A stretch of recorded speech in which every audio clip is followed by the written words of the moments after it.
প্রিয় শ্রোতা বন্ধুরা, তিয়াশার গল্পের বৈঠকে আপনাদের সবাইকে স্বাগতম। শুরু করছি শরৎচন্দ্র চট্টোপাধ্যায়ের রামের সুমতি গল্পের দ্বিতীয় পর্ব। রাম ভাত খাইতে বসিয়াছিল। দিগম্বরী আড়ালে বসিয়া সুর তুলিয়া বলিলেন, অত বড় ছেলেকে অমন করে মারা কেন? ওর বড় ভাই কোনোদিন গায়ে হাত তোলে না। নিত্য কাজ করিতে করিতে বলিল, তুমি কম নাও দিদিমা, তুমিই তো সব কথা মাকে এসে লাগালে। সে রাত্রে অত মার তাহার মোটেই ভালো লাগে নাই। রাম শুনিয়া চোখ পাকাইয়া বলিল, ডাইনি বুড়ি আমাদের সব খেতে এসেছে। দিগম্বরী চেঁচাইয়া উঠিলেন, নারায়ণী শুনে যা তোর দেওরের কথা। নারায়ণী স্নান করিতে যাইতেছিলেন। ফিরিয়া আসিয়া ক্লান্ত ভাবে বলিলেন, পারিনে মা আর কথা শুনতে। সত্যি বলছি নিত্য, মরণ হলে আমার হাড় জুড়োয়, আর সহ্য হচ্ছে না।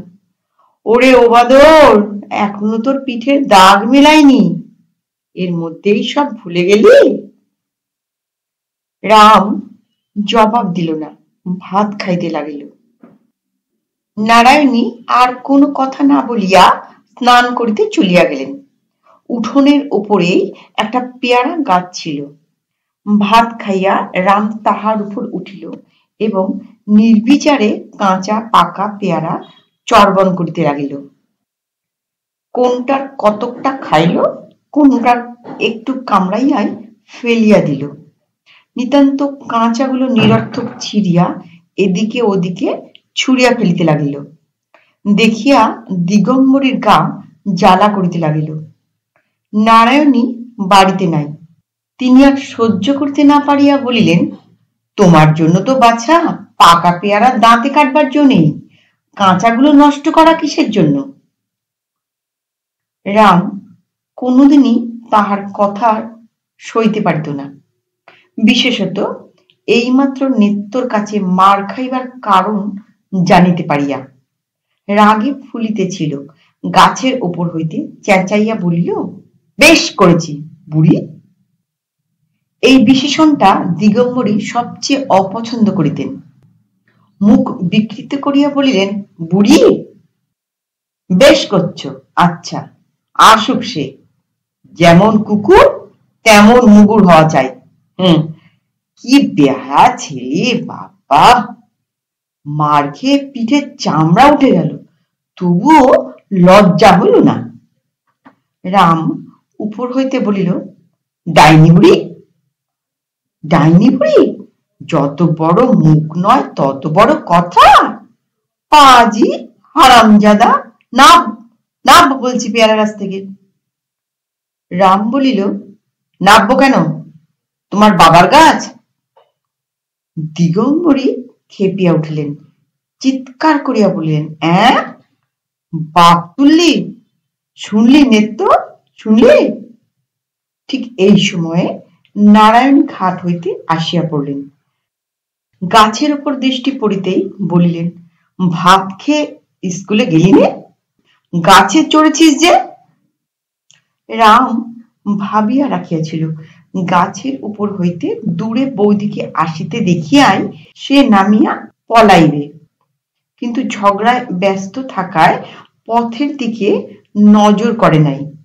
বৌদিদি একেবারে উঠানে আসিয়া দাঁড়াইয়াছেন। সে ভয়ে বলিল, পেয়ারা খাচ্ছি। তা তো খাচ্ছিস, স্কুলে গেলি নে? আমার পেট কামড়াচ্ছে যে। নারায়ণী জ্বলিয়া উঠিয়া বললেন, তাই ভাত খেয়ে উঠে কাঁচা পেয়ারা চিবোচ্ছ? দিগম্বরী মেয়ের গলা শুনিয়া ছুটিয়া আসিয়া বলিলেন, হারামজাদা ছোড়া, আমার বাপ তোলে, বলে নাববো কেন? তোমার বাপের গাছ? নারায়ণী চোখ তুলিয়া বলিলেন, বলেছিস? রাম চোখ মুখ কুঞ্চিত করিয়া বলিল, না বৌদি, বলিনি। দিগম্বরী চেঁচাইয়া উঠলেন, বলিসনি হারামজাদা? নেত্য সাক্ষী আছে। তারপর মুখ বিকৃত করিয়া সানুনাসিক সুর করিয়া বলিতে লাগলেন, সেদিন যখন বেতের উপর বেত পড়ছিল তখন আর করব না বৌদি, পায়ে পড়ি বৌদি, মরে গেলুম বৌদি। চেপে ধরলে চিঁচি করে আর ছেড়ে দিলে লাফ মারে, হারামজাদা। রাম আর সহ্য করিতে পারিল না। তাহার হাতে একটা বড় কাঁচা পেয়ারা ছিল, ধাঁ করিয়া ছুঁড়িয়া মারিয়া দিল। সেটা দিগম্বরীকে স্পর্শ করিল না, নারায়ণীর ডান ভ্রুর উপরে গিয়া সজোরে আঘাত করিল। এক মুহূর্তের জন্য চোখে অন্ধকার দেখিয়া সেইখানেই বসিয়া পড়িলেন। দিগম্বরী ভয়ঙ্কর চেঁচামেচি করিয়া উঠিলেন। নিত্য কাজ ফেলিয়া ছুটিয়া আসিল। রাম গাছ হইতে লাফাইয়া পড়িয়া ঊর্ধ্বশ্বাসে দৌড় মারিল। দুপুরবেলা শ্যামলাল স্নানাহার করিতে আসিয়া দেখিলেন বিষম কাণ্ড। নারায়ণী নির্জীবের মতো বিছানায় পড়িয়া আছেন। তাহার ডান চোখ ফুলিয়া ঢাকিয়া গিয়াছে। তাহার উপর ভিজে নাকার পটি বাঁধিয়া নিত্য পাখা লইয়া বাতাস করিতেছে। দিগম্বরী আজ আর আড়ালে গেলেন না, সামনেই চিৎকার করিয়া কাঁদিয়া বললেন, রাম মেরে ফেলেছে নারায়ণীকে, দেখো। শ্যামলাল চমকাইয়া উঠিলেন। কাছে আসিয়া আঘাত পরীক্ষা করিয়া দেখিয়া কঠিন ভাবে স্ত্রীকে বললেন, আজ তোমাকে আমি দিব্যি দিচ্ছি, যদি ওকে খেতে দাও, যদি কোনোদিন কথা কাও, যদি কোনো কথায় থাকো, সেই দিনে যেন তুমি আমার মাথা খাও। নারায়ণী শিহরিয়া উঠিয়া বলিলেন, চুপ করো চুপ করো, ও কথা মুখে এনো না। শ্যামলাল বলিলেন, আমার এত বড় দিব্যি যদি না মানো, সেই দিনে যেন তোমাকে আমার মরা মুখ দেখতে হবে। বলিয়া ডাক্তার ডাকিয়া আনিতে নিজেই চলিয়া গেলেন। সমস্ত দিন নদীর ধারে ধারে বেড়াইয়া বসিয়া দাঁড়াইয়া অসম্ভব কল্পনা করিয়া রাম সন্ধ্যার অন্ধকারে লুকাইয়া বাড়ি ঢুকিল। দেখিল উঠোনের মাঝামাঝি ছেঁচা বাঁশের বেড়া দিয়া বাড়িটিকে দুই ভাগ করা হইয়াছে। নাড়া দিয়া দেখিল বেশ শক্ত, ভাঙা যায় না। রান্নাঘরে আলো জ্বলিতেছিল। চুপি চুপি মুখ বাড়াইয়া দেখিল সেখানেও ওই একই ব্যবস্থা করা হইয়াছে। ঘরে কেহই নাই, শুধু একরাশ পিতল কাঁসার বাসন মেঝের উপর পড়িয়া আছে। ব্যাপারটা যে কি তাহা ঠিক না বুঝিতে পারিলেও সকালবেলার কাণ্ডটার সহিত কেমন করিয়া ইহার যেন যোগ রহিয়াছে তাহা অনুমান করিয়াই তাহার বুক শুকাইয়া উঠিল। তখন ফিরিয়া গিয়া সে চুপ করিয়া তাহার নিজের ঘরের মধ্যে বসিয়া বাটির অপর খণ্ডের গতিবিধি শব্দ সারা শুনিতে লাগিল। ইতিপূর্বে তাহার যে অত্যন্ত ক্ষুধাবোধ হইয়াছিল, এখন সে কথাও সে ভুলিয়া গেল। রাত্রি তখন বোধ করি 9টা। সে ঘুরিয়া গিয়া খিড়কির দরজায় ঘা দিতেই নিত্য কপাট খুলিয়া দিয়া সরিয়া দাঁড়াইল। রাম জিজ্ঞাসা করিল, বৌদি কোথায় নিত্য? ঘরে শুয়ে আছেন। রাম ঘরে ঢুকিয়া দেখিল বৌদি খাটের উপর শুইয়া আছেন এবং নিচে মাদুর পাতিয়া দিগম্বরী ছোট মেয়েটিকে লইয়া বসিয়া আছেন। গোবিন্দ খেলা করিতেছিল। ছুটিয়া আসিয়া কাকার হাত ধরিয়া ঝুলিতে ঝুলিতে বলিয়া দিল, কাকা, তোমার বাড়ি ওদিকে, এদিকে আমাদের বাড়ি। বাবা বলেছে তুমি এ ঘরে ঢুকলে পা ভেঙে দেবে। রাম খাটের উপর নারায়ণীর পায়ের কাছে গিয়া বসিতেই তিনি পা সরাইয়া লইলেন। চুপ করিয়া বসিয়া রহিল। দিগম্বরী তার ছোট মেয়েকে ঠেলা দিয়া বলিলেন, সুরো, বল না তোর দাদাবাবু কি বলেছে ওকে। সুরধ্বনি মুখস্থর মতো গড় গড় করিয়া বলিয়া গেল, দাদাবাবু বলেছে তুমি এখানে এসো না, কাল সকালে সব। কি মা? দিগম্বরী বলিলেন, বিষয় সম্পত্তি। সুরধনী আবার বলিল, বিষয় সম্পত্তি কাল ভাগ বাটোয়ারা করে দেবে। দিগম্বরী বলিলেন, দিব্যি দেবার কথাটা বল না, নেকা মেয়ে। সুরধনী বলিল, দাদাবাবু দিব্যি দিয়েছেন দিদিকে, খেতেও দেবে না, কথাও বলবে না। বললে দাদাবাবু। নারায়ণী বিছানার উপর হইতে ধমক দিয়া উঠিলেন, আচ্ছা হয়েছে হয়েছে, তুই চুপ কর এখন। তখন দিগম্বরী বলিলেন, তা সত্যি বাছা, তুমি মানুষজনকে আধখুন করে ফেলবে, সে দিব্যি না দিয়ে আর কি করে? আমি তো বাপু কিছুতে তার দোষ দিতে পারবো না, তা সে যাই বলুক না কেন, এ বাড়িতে তোমার আসা যাওয়া খাওয়া দাওয়া আর কিচ্ছুটি চলবে না। ওকে স্বামীর মাথার দিব্যিটা তো মানতে হবে। সুরধনী বলিল, মা ভাত দেবে চলো না। দিগম্বরী বিরক্ত হইয়া বলিলেন, সবুর করো বাছা, রাম তখনও বসিয়া আছে, এমন অবস্থায় ঘরে দৌড়ে আগুন ধরিয়া গেলেও তো তিনি উঠিতে পারেন না। রামের বুকের ভিতর চাপা কান্না মাথা খুঁড়িতে লাগিল, কিন্তু দিগম্বরীর সেই সকালবেলার খোনা কথার ভাঙচিনি তাহার বুকের উপর পাথর চাপাইয়া পথ আটকাইয়া রাখিল। একবার সে কাঁদিতে পারিল না, একবার সে বলিতে পারিল না, আর করব না বৌদি। এই কথাই অনেক আপদে বিপদে তাহাকে রক্ষা করিয়াছে, আজ তাহাই বলিতে না পাইয়া তাহার দম আটকাইয়া আসিতে লাগিল। এমন সময়ে নারায়ণী ক্লান্ত ভাবে বলিলেন, সুরো যেতে বল ওকে। এবার সে কান্না চাপিয়া বলিয়া উঠিল, যেতে বল ওকে? আমার খিদে পায় না বুঝি, সেই তো কখন খেয়েছি। নারায়ণী একটু উত্তেজিত হইয়া বলিলেন, একেবারে খুন করে ফেলতে পারেনি, তাহলে 10 হাতে খেত। আমি জানি নে, যাক ও নেত্তর কাছে। যাব না নেত্তর কাছে, আমি না খেয়ে উপোস করে শুয়ে থাকবো। বলিতে বলিতে রাম দুম দুম করে পা ফেলিয়া বাড়িঘর কাঁপাইয়া নিজের ঘরে গিয়া শুইল। নিত্য কিছু খাবার আনিয়া বলিল, ছোট বাবু ওঠো খাও। রাম লাফাইয়া গর্জন করিয়া উঠিল, দুভা পোড়ার মুখী, দুভা। নিত্য খাবার রাখিয়া চলিয়া গেল। রাম থালা গেলাস ঝনঝন করিয়া উঠোনের উপর সব ছুঁড়িয়া ফেলিয়া দিল।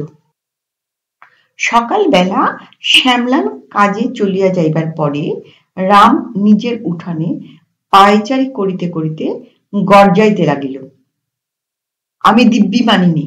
ও ভারী দিব্যি, ওকে যে দিব্যি দেয়, ও কি আমার আপনার দাদা?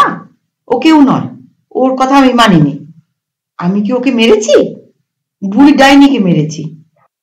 ও তো শুধু বৌদিরই লেগেছে, তবে ওরা কেন দিব্যি দিতে আসে? এ সকল কথার কেউই জবাব দিল না। খানিক পরে সে সুর বদলাইয়া বলিতে লাগিল, বেশ তো, ভালোই তো, নাই কথা কইলে নাই খেতে দিলে, আমি মজা করে রাঁধবো, ভাত ডাল তরি তরকারি মাছ, একলা বেশ পেট ভরে খাবো, আমার আবার কি হবে? এ কথার কেউ জবাব দিল না। তখন সে রান্নাঘরে ঢুকিয়া ক্ষণ ক্ষণ ঝনঝন শব্দে থালা বাটি নাড়িয়া চাড়িয়া কাজ করিতে লাগিল। হাঁক ডাক করিয়া ভোলাকে চাল ডাল ধুইয়া আনিতে আর তরকারি কটিতে আদেশ দিল। সমস্তই নিত্য রান্নাঘরে রাখিয়া গিয়াছিল। ভোলাকে হুকুম করিল, তুই আমার চাকর, ও বাড়ি যাসনি। ও বাড়ির কেউ যদি এদিকে আসে তার পা ভেঙে দিবি, বুঝলি ভোলা? নিত্য আসুক একবার এদিকে। নারায়ণী রান্নাঘরের বারান্দায় চুপ করিয়া বসিয়া শুনিতে লাগিলেন। দিগম্বরী কৌতূহলী হইয়া মাঝে মাঝে বেড়ার ফাঁক দিয়া দেখিতেছিলেন। খানিক পরে বড় মেয়ের কাছে উঠিয়া আসিয়া হাসি চাপিয়া ফিস ফিস করিয়া বলিতে লাগলেন, আহা বাছার কি বুদ্ধি! উনি আবার ভালো তরকারি রেঁধে খাবেন। একটা পেতলের হাঁড়িতে প্রায় 1 কাঠা চাল গলায় গলায় তুলে দিয়ে রান্না চড়িয়েছে, তাতে জল দিয়েছে 1 ফোঁটা। একজন খাবে তো রাজ্যে 10 জনের, তাই বা সেদ্ধ হবে কি করে? পুড়ে আংড়া উঠবে যে। ওই হাঁড়িতে কি অত চাল ধরে? না ওইটুকু জলের কর্ম? আবার রাঁধিয়ে বলে দেমাক আছে। রাঁধি বটে আমরা, কিন্তু দেমাক করতে জানিনি। ভাত রাঁধবো তা এমন জল দেব আর দেখতে হবে না, চোখ বুজে সেদ্ধ হয়ে যাবে। কই রাঁধুক দেখি আমার সঙ্গে, লোকে খেয়ে কাঠটা ভালো ভালো দেখি। নারায়ণী মুখ ফিরাইয়া রহিলেন। নেত্য কাছেই ছিল। সে বলিল, দিদিমার যে কথা, ও কি কোনোদিন 1 ঘটি জল গড়িয়ে খেয়েছে যে আজ রেঁধে খাবে? সে অনেক দিনের দাসী, এসব ব্যাপার তার ভালো লাগিতেছিল না। মায়ের দেখা দেখি সুরধনীও মাঝে মাঝে গিয়া বেড়ার ফাঁক দিয়া দেখিতেছিল। ঘণ্টাখানেক পরে ছুটিয়া আসিয়া দিদির হাত ধরিয়া টানাটানি করিতে লাগিল। ও দিদি, দেখবে এসো, রামদাদা। মাগো, একেবারে কাঁচা ভাতগুলো শুধু খাচ্ছে, কিচ্ছু নেই দিদি, একেবারে শুধু ভাত। আচ্ছা দিদি, কাঁচা ভাতে পেট কামড়াবে না? নারায়ণী তাহার হাত ছুড়িয়া ফেলিয়া দিয়া উঠিয়া গিয়া বিছানার উপর শুইয়া পড়িলেন। সে যে কত দুঃখে, কত বড় ক্ষুধার তাড়নে এই ভাতগুলো খাইতেছে, সে কথা তাহার অগোচরে রহিল না। দুপুরবেলা শ্যামলালের খাওয়া হইয়া গেলে দিগম্বরী ডাকাডাকি করিতে লাগিলেন। যা পারিস দুটো খেয়ে নে নারায়ণী, ওর তারসে জ্বরের মতন হয়েছে, ওতে খাওয়া চলে, আমি বলছি খেতে হবে না। নারায়ণী মোটা চাদরটা মুড়ি দিয়া ভালো করিয়া শুইয়া বলিলেন, আমাকে বিরক্ত করো না মা, তোমরা খেয়ে নাও। দিগম্বরী বলিলেন, ভাত না খাস, 2 খানা রুটি করে দি, তাই না হয় খা। নারায়ণী বলিলেন, না, কিচ্ছু না। দিগম্বরী আশ্চর্য হইয়া বলিলেন, ও আবার কি কথা? কাল থেকে উপোস করে আছিস, আজ 2টি না খেলে হবে কেন? নারায়ণী জবাব দিলেন না। নেত্য আসিয়া বলিল, তুমি মিথ্যে বকে মরছো দিদিমা, ওইখানে দাঁড়িয়ে একবেলা চেঁচালেও ওকে খাওয়াতে পারবে না, জ্বর হয়েছে, একটু ঘুমোতে দাও। দিগম্বরী চলিয়া গেলেন। বলিতে বলিতে গেলেন, জানি নে বাপু, নাগালে টাগালে একটু জ্বর ভাব হয়, তাই বলে কি মানুষ উপোস করে পড়ে থাকে? আমরা তা পারি নে। বৈকালে নারায়ণী আবার রান্নাঘরে বারান্দায় আসিয়া বসিলেন এবং যতবার নেত্যর চোখে চোখ হইল ততবারই কি কথা বলিতে গিয়া যেন চাপিয়া গেলেন। রাম স্কুল হইতে ফিরিয়া আসিয়া হাত মুখ ধুইয়া দোকান হইতে মুড়ি মুরগি কিনে আনিল। খাইতে খাইতে গলা বড় করিয়া বলিল, কি আর খেতে হলো আমার, ভাত খেয়ে স্কুলে গেলুম, আবার ফিরে এসে কেমন খাচ্ছি। বেড়ার ওদিকে সকলেই রহিয়াছে, তাহা সে বুঝিল। সকালের মতো এখনো কেহ জবাব দেয় না দেখিয়া সে আরো অস্থির হইয়া উঠিল। চেঁচাইয়া বলিল, এই দিকটা আমার সীমানা, কোনোদিন নেত্য কি কেউ যদি আমার এই সীমানায় আসে তখন পা ভেঙে দেব। এই পা ভাঙার ভয় সে ইতিপূর্বেও দেখাইয়াছিল, সেবারেও যেমন লাভ হয় নাই, এইবারেও হইল না। কেহ ভয় পাইয়াছে কিনা বোঝা গেল না। সন্ধ্যার পর আলো জ্বালিয়া সে রান্নাঘরে ঢুকিয়া আবার চেঁচামেচি করতে লাগলো, আমার কাঠ কই, আমি রাঁধবো কি করে? আমার শিলনোড়া কই, আমি বাটবো কিসে? ও ঘর হইতে নেত্য বলিল, মা বলেছেন কাল শিলনোড়া কিনে দেবেন। না, আমি কেনা শিলনোড়া চাইনি বলিয়া সে কাঁদিয়া ঘর ছাড়িয়া চলিয়া গেল। খানিক পরে ফিরিয়া আসিয়া বলিল, কেন আমার গনসাকে ধরালে? কেন আমাকে খোনা খোনা করে বুড়ি ভেঙালে? বেশ করেছি, গাল দিয়েছি। ও মরে আর জন্মে পেতনি হবে। দিগম্বরী চোখ কটমট করিয়া বলিলেন, শুনলি নারায়ণী, শুনলি ওর কথা? এ সমস্ত পায়ে পা তুলে ঝগড়া করা নয় কি? নারায়ণী চুপ করিয়া অন্যদিকে চাহিয়া ছিলেন, সেই দিকেই চাহিয়া রহিলেন। পরদিন সকাল হইতে রামের কথাবার্তা বদলাইয়া গেল। সম্পূর্ণ 2টা দিন কাটিয়া গিয়াছে। বৌদি ডাকে নাই, বকে নাই, খাইতে দেয় নাই, এরকম সে তাহার জ্ঞানে দেখে নাই। আজ সে বাস্তবিকই ভয় পাইয়াছিল। প্রথমটা রান্নাঘরের তামায় বসিয়াই সে নানারূপ উল্টোপাল্টা জবাবদিহি করিল। একবার বলিল বেড়াল মারিতে পিয়ারা ছুঁড়িয়াছিল, একবার বলিল হাত ফসকাইয়া পড়িয়া গিয়াই বৌদির কপালে লাগিয়াছিল, একবার বলিল কাঁচা পেয়ারা ছুঁড়িয়া ফেলিয়া দিতেছিল, তারপর একবার বলিল কাহাকেও সে গালমন্দ দেয় নাই, একবার বলিল গোবিন্দকে দিয়াছিল, একবার বলিল ভোলাকে দিয়াছিল, কিন্তু কোনো কৈফিয়তই কাজ হল না। ওধারের কেহ জবাব দিল না, প্রতিবাদ করিল না, হ্যাঁ বা না কোনো কথাও কহিল না। একবার বহু কষ্টে লজ্জা সংকোচ ত্যাগ করিয়া আর কোনোদিন করব না বলিয়া ফেলিয়াও যখন ফল হইল না, তখন সে চুপ করিয়া কাঁদিতে লাগিল। কি উপায়ে কি দিয়া কেমন করিয়া সে বৌদিকে প্রসন্ন করিবে? বৌদিরা তাহাকে আলাদা করিয়া দিয়াছে, তবে কোথায় সে খাইবে, কাহার কাছে কেমন করিয়া সে থাকিবে, কোনো দিকেই সে কুলকিনারা দেখিতে পাইল না। আজ সে রাধিবার চেষ্টাও করিল না, পড়িতে গেল না, ঘরে গিয়া শুইয়া রহিল। গোপনে কাঁদিয়া কাঁদিয়াই বোধ করি রাত্রে নারায়ণীর জ্বর আসিতেছিল। দুপুরবেলা দিগম্বরী 1 বাটি দুধ আনিয়া বলিলেন, খেতেই হবে, না খেয়ে কি তুই মরবি?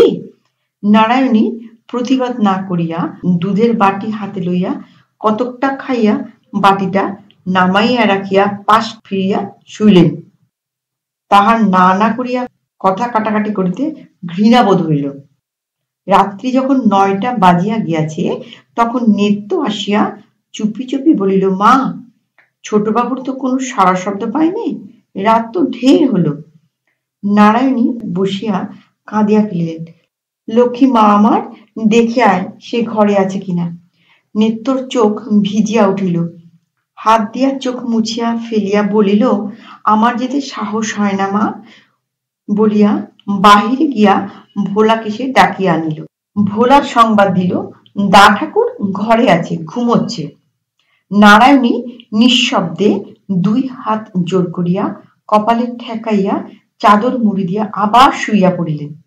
পরদিন প্রভাত না হইতেই তিনি স্নান করিয়া আসিয়া রান্না চড়াইয়া দিলেন।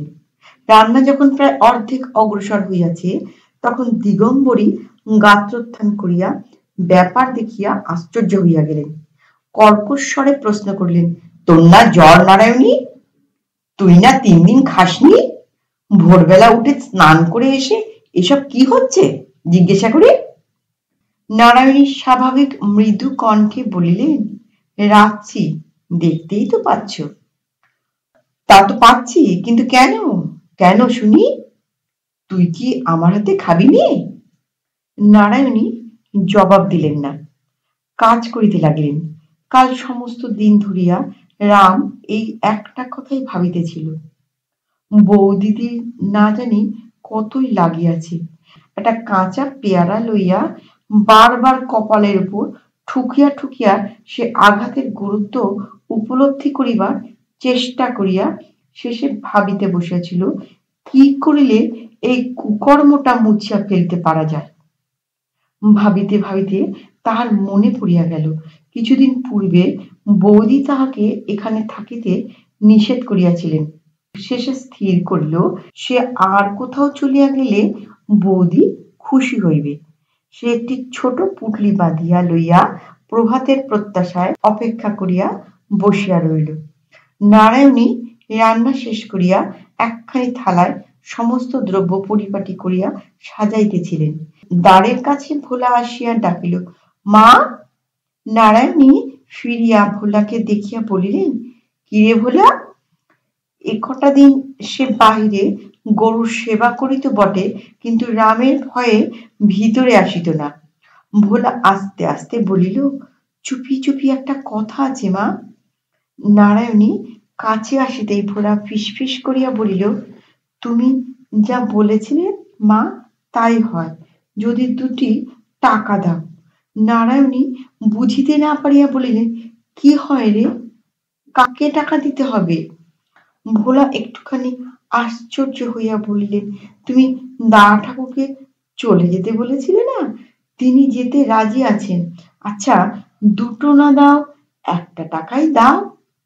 নারায়ণী ব্যাকুল হইয়া উঠিলেন, কোথায় যেতে রাজি আছে রে? কোথায় সে?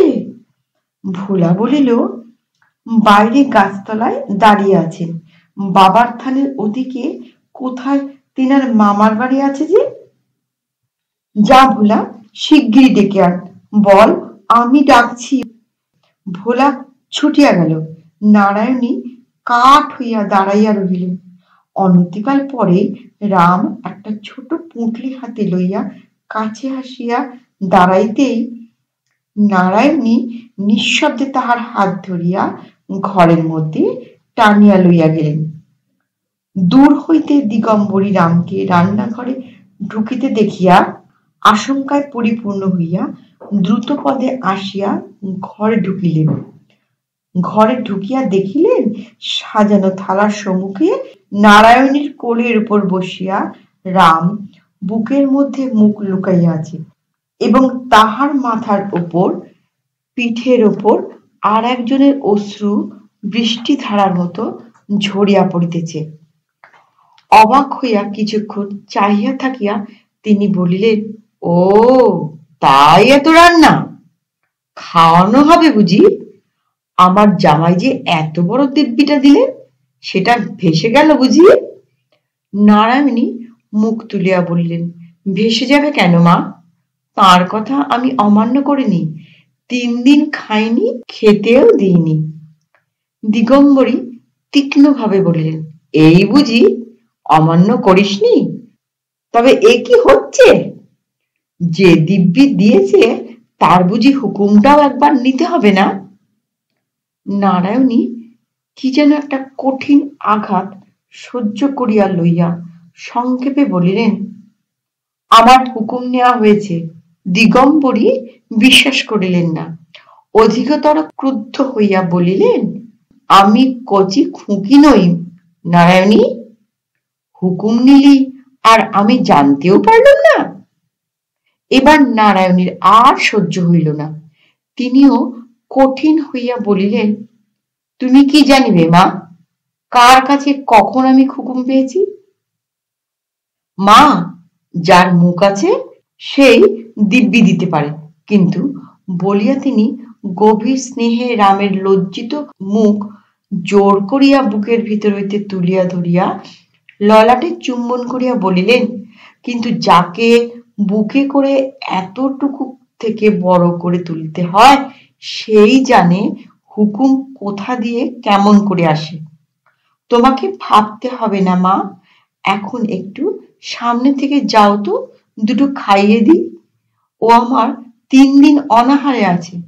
বলিতে বলিতে তাহার চোখের জল আবার ঝরিয়া পড়িতে লাগিল। দিগম্বরী এক মুহূর্ত স্থির থাকিয়া বলিলেন, এখানে তবে আর আমার কি করে থাকা হবে? এই বাড়িতে আর থাকতে পারবো না, তা তোকে স্পষ্ট জানিয়ে দিলুম। নারায়ণী বলিলেন, আমিও এই কথাটা তোমাকে মুখ ফুটে বলতে পারছিলুম না মা। সত্যিই তোমার এখানে থাকা হবে না। তোমার চোখে চোখে আমার এত বড় ছেলে যেন আধখানা হয়ে গেছে। ও দুষ্টু হোক আর যাই হোক, আমার বাড়িতে আমার চোখের সামনে ওকে শাস্তি দিতে আমি কাউকে দেব না। আজ তুমি থাকো, কাল কিন্তু বাড়ি চলে যেও। তোমার খরচপত্র আমি পাঠিয়ে দেব, কিন্তু এখানে তোমার আর থাকা হবে না। দিগম্বরী কাঠ হইয়া গিয়া কিছুক্ষণ পরে ধীরে ধীরে বাহির হইয়া গেলেন। রাম বুকের ভিতর হইতে আস্তে আস্তে বলিল, না বৌদি, উনি থাকুন, আমি ভালো হয়েছি, আমার সুমতি হয়েছে বৌদি, আর একটিবার তুমি দেখো। নারায়ণী আরো একবার তাহার মুখ তুলিয়া ধরিয়া ললাটে ওষ্ঠধরে স্পর্শ করিয়া চোখের জলের ভিতর দিয়া মৃদু হাসিয়া বলিলেন, তুই এখন ভাত খা। নমস্কার। গল্পটি কেমন লাগলো? গল্পটি ভালো লাগলে, গল্প পাঠ ভালো লাগলে দয়া করে একটা লাইক করতে ভুলবেন না।